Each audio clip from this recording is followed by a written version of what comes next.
Se tu assistir todo esse vídeo aqui, eu te garanto que tu vai sair dele sabendo como que funcionam os custos do processo de uso capião. Eu vejo muitos vídeos sobre o tema e em alguns vídeos acaba que o tema ele fica mais nebuloso do que era antes e as pessoas ficam com ainda mais dúvidas. E nesse vídeo aqui eu vou fazer totalmente o contrário. Vou explicar objetivamente como que funciona. O primeiro custo que você tem, o custo com a topografia, que é o serviço que realiza a planta do imóvel. O profissional topógrafo ele desenha a planta do imóvel com as medidas, confrontações, coordenadas geográficas, tudo inserido dentro desse documento. Depois de realizar esse documento, você vai atrás das certidões e documentações públicas que você precisa. E normalmente para isso, você precisa recolher também uma taxa para cada pedido de certidão ou documentação. Esses custos aqui são de menor monta, mas mesmo assim existem. E a depender do caminho que você escolha, cartório ou justiça, os custos vão funcionar de uma maneira diferente. No cartório é sempre mais caro, mas o procedimento costuma ser mais rápido.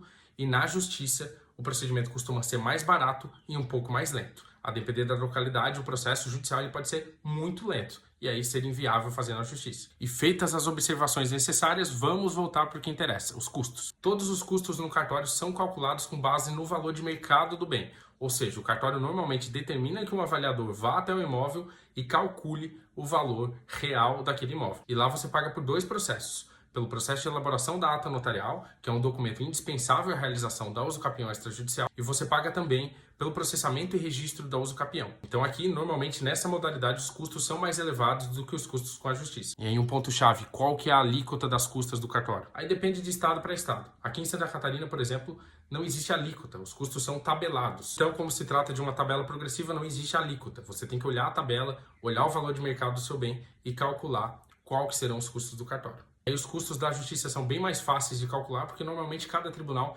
institui uma porcentagem do valor da causa para fins de custas judiciais. Ou seja, aqui no estado de Santa Catarina, por exemplo, as custas judiciais são equivalentes a 2,8% do valor da causa. Qual que é o valor da causa na ação de uso capião? O valor venal utilizado pela prefeitura para lançar o IPTU. Ou seja, é o valor cadastrado na prefeitura, que normalmente é muito menor do que o valor de mercado do bem.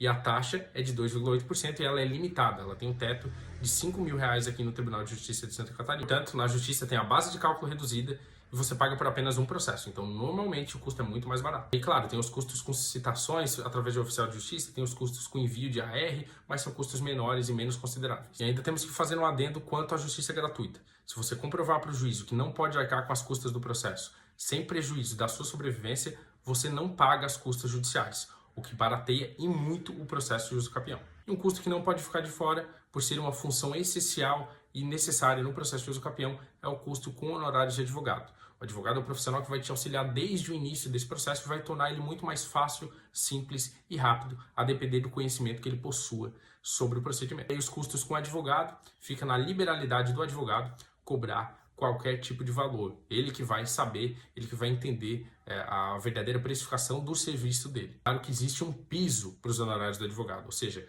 existe um valor mínimo de honorários para cada tipo de serviço. Normalmente, cada seccional da Ordem dos Advogados do Brasil institui esse piso. E a partir desse piso, o advogado começa a pensar e calcular os valores que são devidos pelo serviço dele. E eu tenho certeza que depois desse vídeo você já entendeu como que funcionam os custos do processo de uso capião.